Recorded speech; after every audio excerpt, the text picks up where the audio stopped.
friends, welcome to anbilsahitya education channel. In the channel TRB, TET exam, UGC NET exam, SLET exam, college examination அனைத்து விதமான updates வரக்கூடிய சேனலுங்க. Keep watching and keep supporting. நண்பர்களுக்கு வணக்கம். TNSET தேர்வுக்கு நிறைய நண்பர்கள் prepare பண்ணிகிட்ருப்பீங்க. So உங்களுக்கான ஒரு ஸ்பெஷல் வீடியோ. நான் இந்த வீடியோவில் எக்ஸாக்ட்லி இப்போ காமன் பேப்பராக இருக்கக்கூடிய பேப்பர் 1ஓட கம்ப்ளீட் சிலபஸ் என்னன்னு நான் காமிக்கிறேன். பின்னாடி வரக்கூடிய காலங்களில் போடக்கூடிய வீடியோஸில் ஈச் அண்ட் பார்ட்டையும் நம்ம கிளியராக டிஸ்கஸ் பண்ணி நம்ம வீடியோ போடலாங்க. ஸோ நிறைய பேர்த்துக்கு எக்ஸாக்ட்லி சிலபஸ் என்ன சொல்லுது அப்படிங்கிறது தெரியாமல் இருக்கும். நிறைய தமிழ் மீடியம் ஸ்டூடெண்ட்ஸ் இருப்பீங்க. அவங்களுக்கு எக்ஸாக்ட்லி இந்த பேப்பர் என்ன சொல்லுது, தமிழில் எழுதணுமா இங்கிலீஷில் எழுதணுமா அப்படிங்கிற டவுட்டு கூட இருக்கும். இது கண்டிப்பாக இங்கிலீஷில் எழுதக்கூடிய யூஜிசி நெட் எப்படியோ அப்படியே தானுங்க இந்த இது. ஸோ இதில் ஃபஸ்ட்டு யூனிட்டில் என்ன கொடுத்துருக்காங்கன்னா டீச்சிங் ஆப்டிடியூட் அப்படின்னு சொல்கிறோம். ஏன்னா நாம் வேலை பார்க்க போகிறது கல்லூரியில். ஸோ அவங்களுக்கு ஒரு டீச்சிங் எபிலிட்டி எப்படி இருக்கணும், கான்செப்ட் எப்படி அண்டர்ஸ்டாண்ட் பண்ணிக்க முடியுது, அதுக்கான அப்ஜெக்டிவ்ஸ் என்ன, லெவல்ஸ் ஆஃப் டீச்சிங் எந்த லெவலில் நம்ம டீச் பண்ணுறோம், அதுக்கப்புறம் memory and understanding and reflective கான்செப்டை நாம் மைண்டில் எப்படி வச்சுக்கிறோம், அண்டர்ஸ்டாண்ட் பண்ணுறோம், அதை எப்படி பிரதிபலித்து ஸ்டூடெண்ட்ஸ்க்கு நம்ம சொல்லிக் கொடுக்குறோம் அப்படிங்கிறதெல்லாம் இதில் நம்ம படிக்கிறோங்க. அதுக்கப்புறம் அதுக்கான ரெக்குவயர்மெண்ட் என்ன, பேசிக்கான ரெக்குவயர்மெண்ட் என்னென்னலாம் இருக்கணும், அதுக்கப்புறம் கற்றுக்கொள்ளுறவங்களுடைய கேரக்டரிஸ்டிக் எப்படி, ஸ்டூடெண்ட்ஸோடைய மைண்ட் செட் எப்படி இருக்கும், அவங்க அடல்ட்ஸண்ட் ஏஜில் இருப்பாங்க, அடல்ட் லேர்னர்ஸ் இருப்பாங்க. ஸோ அவங்க கூட நம்ம கம்யூனிகேட் பண்ணும்போது, கிளாஸஸ் எடுக்கும்போது அகாடமிக்காக, சோஷியலாக, எமோஷ்னலாக எப்படி ஸ்டூடெண்ட்ஸை பிஹேவ் பண்ணுறாங்க அப்படிங்கிற விஷயத்தில் அடுத்தது என்னென்ன ஃபேக்டர்ஸ் டீச்சிங்கை அஃபெக்ட் பண்ணுது அப்படிங்கிறது கொடுத்துருக்காங்க. அதுக்கப்புறம் methods of teaching in institutions of higher learning, அதாவது உயர்கல்வித்துறையில் என்னென்ன மெத்தட்ஸை யூஸ் பண்ணுறாங்க. இப்போல்லாம் offline mode, online mode, software நம்ம பயன்படுத்துகிறோம். இப்போல்லாம் பார்த்திங்கன்னா கூகுள் மீட்டு, இந்த மாதிரி லைவ் செஷன்ஸு, இந்த மாதிரி நிறையா இருக்குது. இதெல்லாம் போக நம்ம இப்போ நிறைய ஆன்லைன் கோர்சஸ் எல்லாம் வந்துருச்சு. அதில் ஸ்வயம் பிரபா, MOOC இதெல்லாமே நம்ம என்னங்கிறத நம்ம படிக்கிறோம். அதுக்கப்புறம் டீச் பண்ணுறதுக்கு என்ன மாதிரி சப்போர்ட்டிவ் சிஸ்டம்ஸ் இருக்குது. இப்போல்லாம் பார்த்திங்கன்னா ரொம்ப மாடர்னைஸ்டாக வந்தது. நம்ம கம்ப்யூட்டர் யூஸ் பண்ணுறோம், நம்ம ப்ரொஜெக்டர்ஸ் யூஸ் பண்ணுறோம், ஸோ டிவியெல்லாம் யூஸ் பண்ணுறோம். ஸோ இந்த மாதிரி என்னென்ன டெக்னாலஜி இப்போ வந்திருக்கு.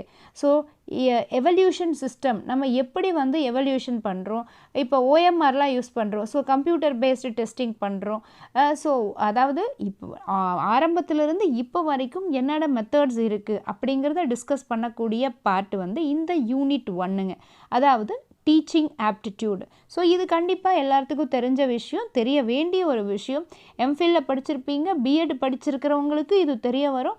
ஸோ நீங்கள் இந்த இடத்துல நல்லா ஃபோக்கஸ் பண்ணி மார்க்ஸ் ஸ்கோர் பண்ணுறதுக்கு பாருங்கள், சரிங்களா. என்னென்ன மெட்டீரியல்ஸ் கிடைக்குதோ அது எல்லாத்தையும் ப்ராப்பராக யூஸ் பண்ணி இந்த யூனிட்டை நல்லா ப்ரிப்பேர் பண்ணுங்கள்.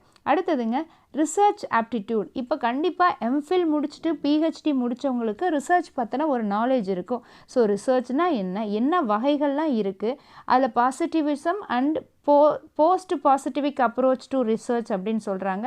அது போக மெத்தட்ஸ் ஆஃப் ரிசர்ச், நம்ம ரிசர்ச்சில் எக்ஸ்பெரிமெண்ட் பண்ணுறோமா, சயின்ஸுனால் எக்ஸ்பெரிமெண்ட் பண்ணுறோம், அது சிலதெல்லாம் டிஸ்கிரிப்டை பண்ணுறோம். ஹிஸ்டாரிக்கலாக ஹிஸ்ட்ரி சப்ஜெக்டில் நிறைய ஹிஸ்ட்ரியாக பேசுவாங்க. குவாலிட்டேட்டிவ் அண்ட் குவான்டிடேட்டிவ் மெத்தட்ஸ், நம்பர்ஸை பேஸ் பண்ணி இந்த மாதிரி சொல்கிறது.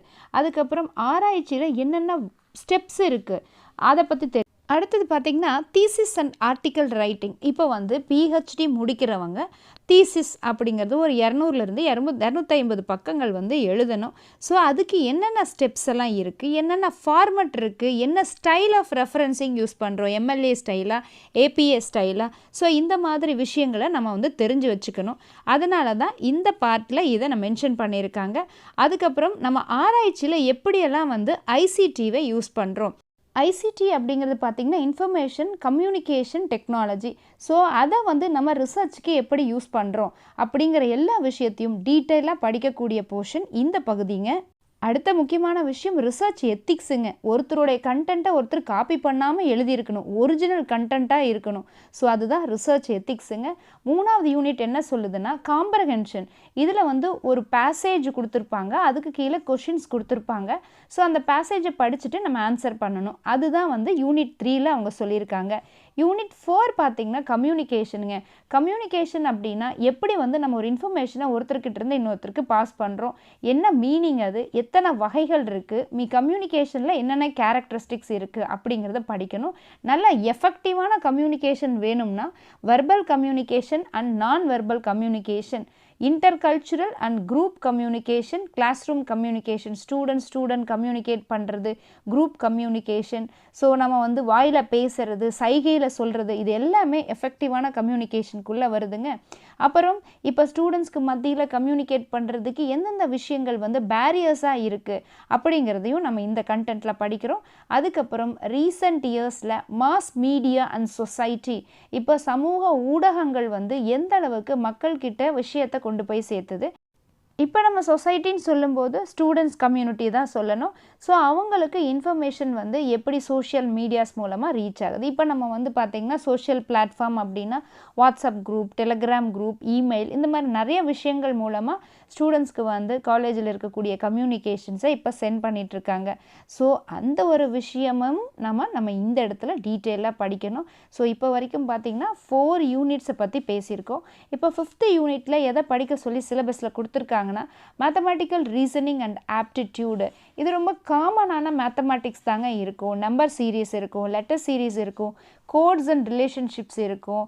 அதுக்கப்புறம் மேத்தமேட்டிக்கல் ஆப்டிடியூட்ஸில் time, distance, rate, proportion, percentage, profit and loss, interest and discounting, averages. இங்கே கொடுத்துருக்கக்கூடிய மேத்தமேட்டிக்ஸ் பார்த்திங்கன்னா எல்லா காம்படிட்டிவ் எக்ஸாம்லேயும் ரொம்ப ஜென்ரலாக கேட்கக்கூடிய ஒரு விஷயம். இந்த பார்ட்டுக்கு நீங்கள் கொஞ்சம் ப்ராக்டிஸ் பண்ணிங்கன்னா போதும், ஈஸியாக நீங்கள் சம்ஸ் எல்லாம் அட்டன் பண்ணிடலாம். இந்த டைம் அண்ட் டிஸ்டன்ஸ் எல்லாம் பார்த்திங்கன்னா எப்போவுமே கேட்குறது தான். ப்ராஃபிட் அண்ட் லாஸும் கேட்பாங்க. தென் யூனிட் 6 எடுத்துக்கிட்டிங்கன்னா லாஜிக்கல் ரீசனிங். இது ரொம்ப ஈஸியாக இருக்குங்க. நீங்கள் அந்த கண்டென்ட்டை படிச்சுட்டு அதுக்கு தகுந்த மாதிரி ஆன்சர் பண்ணுற மாதிரி இருக்கும். இந்த லாஜிக்கல் ரீசனிங்கில் பார்த்திங்கன்னா இந்த வென் டயக்ராம் அப்படின்னு சொல்கிறதும் அனாலஜிஸ் அப்படிங்கிறது எப்பவுமே கேட்குற ஒரு விஷயம். ரொம்ப ஈஸியான விஷயம். பட் ப்ராக்டிஸ் நிறையா பண்ணியிருக்கணும். அதை நீங்கள் நல்லா பண்ணணும். நிறைய கொஷின்ஸ் பார்த்திங்கன்னா இந்த அண்டர்ஸ்டாண்டிங் த ஸ்ட்ரக்சர் ஆஃப் ஆர்கியூமெண்ட்ஸ்ன்னு சொல்லுவாங்க. Argument form, structure of categorical proportions, mood and figure, formal and informal fallacies, uses of language, இதிலிருந்து நிறைய வரும். ஸோ நமக்கு அந்த ஸ்டேட்மெண்ட் எல்லாம் வாசித்து பார்த்துட்டு இதுக்கு எது சரியானது, எந்த ஸ்டேட்மெண்ட் வந்து ராங்கு, ஸோ நம்ம அந்த கண்டென்ட்டை படிச்சுட்டு எப்படி நம்ம இன்டர்ப்ரெட் பண்ணுறோம் அப்படிங்கிறத பொறுத்து தாங்க இருக்கும்.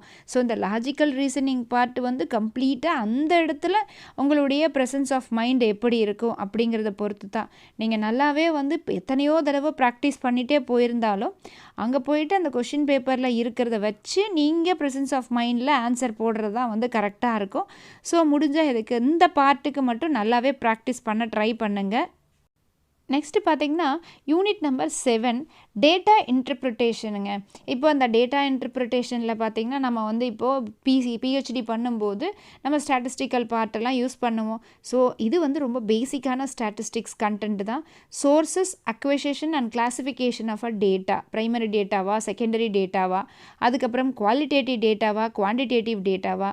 இப்போ அது போக கிராஃபிக்கல் ரெப்ரசன்டேஷன்ஸ்லாம் நம்ம யூஸ் பண்ணியிருப்போம். Bar diagram, histogram, pie chart, table chart, line chart, இதெல்லாம் வாட் இஸ் வாட்னு படிக்கணும். எதுக்கு பயன்படுத்துகிறோம் அப்படிங்கிறத நீங்கள் படிக்கணும். மேப்பிங் ஆஃப் டேட்டா, அதை டேட்டாவை பயன்படுத்தி என்ன மாதிரி மேப்ஸ்லாம் யூஸ் பண்ண முடியும். அப்புறம் டேட்டா இன்டர்ப்ரிட்டேஷன், கண்டென்ட்டை நம்ம எப்படி இன்டர்ப்ரெட் பண்ணி எழுதுகிறோம்.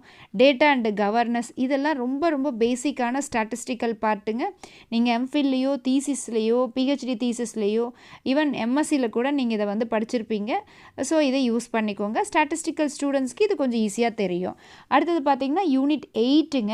இந்த யூனிட் 8ல் இன்ஃபர்மேஷன் அண்ட் கம்யூனிகேஷன் டெக்னாலஜி, இப்போ நம்ம எல்லாரும் யூஸ் பண்ணிகிட்டு இருக்கக்கூடிய ஒரு டெக்னாலஜி, ஐசிடின்னு சொல்கிறோம்.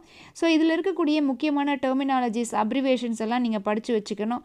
அது எதுக்கு பயன்படுத்துகிறோம். பேசிக்கான இன்டர்நெட், இப்போ நம்ம இன்டர்நெட் எல்லாத்துக்கும் யூஸ் பண்ணிகிட்ருக்கோம். இன்ட்ராநெட் எங்கே யூஸ் பண்ணுறோம், இமெயில்லாம் என்ன. ஸோ இதெல்லாம் ரொம்ப அடிப்படையான விஷயம். கம்ப்யூட்டர் பற்றின பேசிக் எல்லா கண்டென்ட்டையும் படிச்சுக்கோங்க. அடுத்த யூனிட் ரொம்ப முக்கியமான யூனிட்டுங்க. பீப்பிள் அண்ட் என்விரான்மெண்ட் அப்படின்னு சொல்கிறோம். இந்த millennium development goals, sustainable development கோல்ஸ்லேருந்து எப்போவுமே கேட்குற கொஸ்டின் யூஜிசி நெட்லேயே கேட்டுட்ருக்காங்க.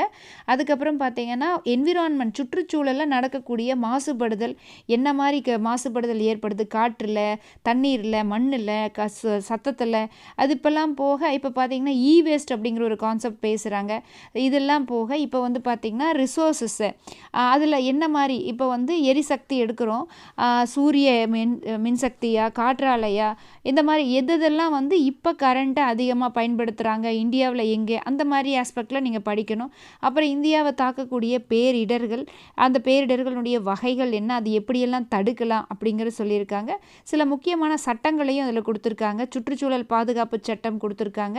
அதுக்கப்புறம் காலநிலை மாற்றத்தை வந்து எப்படியெல்லாம் குறைக்க முடியும், அதுக்காக முக்கியமான புரோட்டோகால்ஸ் அப்படின்னு சொல்கிறோம். Montreal protocol, Rio summit, Kyoto protocol, இதெல்லாம் ரொம்ப முக்கியமானது. என்விரான்மெண்ட் ஆஸ்பெக்டில் ரொம்ப டீட்டெயில்டாக படிங்க.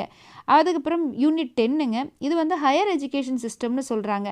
இது என்னென்னா அந்த காலத்தில் லேர்னிங் எப்படி இருந்தது, இப்போ புத்திசம் ஜெயினிசம்னு படிச்சிருப்பீங்க. புத்தர் காலத்தில் ஸ்தூபாஸ் எல்லாம் இருந்திருக்கும், மக்கள் போய் எப்படி லேர்னிங் பண்ணாங்க, குருகுலா சிஸ்டம்லாம் இருந்தது. அப்போ வீட்டுக்கு டீச்சரோட வீட்டில் போய் ஸ்டூடெண்ட் படித்தாங்க.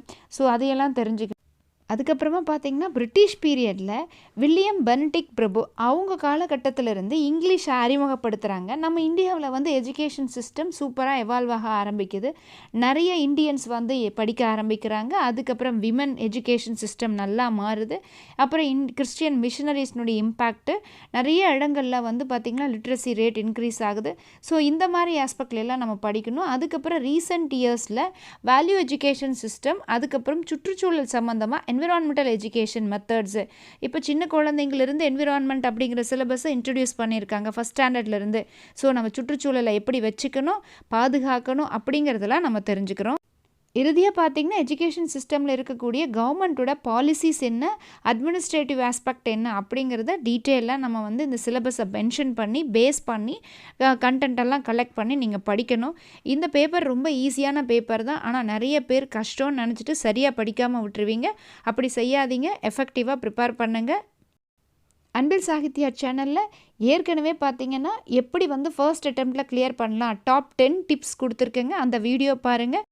யூஜிசி நெட், காலேஜ் டிஆர்பி நிறைய ஸ்டடி பிளான் வீடியோஸ்லாம் இருக்குங்க. பிஜி டிஆர்பிக்கும் இருக்குது. ஸோ அந்த பிளேலிஸ்ட்டை போய் ரெஃபர் பண்ணுங்கள். அன்பில் சாகித்யா சேனலை மறக்காமல் சப்ஸ்கிரைப் பண்ணி வீடியோ பாருங்கள். மீண்டும் சந்திப்போம். நீங்கள் என்னோட இன்ஸ்டாகிராம்லேயோ இல்லை ஃபேஸ்புக்லேயோ நீங்கள் என்ன ஃபாலோ பண்ணலாம். ஸோ உங்களுக்கு நம்ம வீடியோஸ்னுடைய அப்டேட் வந்து நம்ம அதில் போஸ்ட் பண்ணுறோங்க. ஸோ இந்த மாதிரி ஒரு சிறப்பான வீடியோவோட மறுபடியும் நான் சந்திக்கிறேங்க. தேங்க்ஸ் ஃபார் வாட்சிங். See you in the next வீடியோங்க.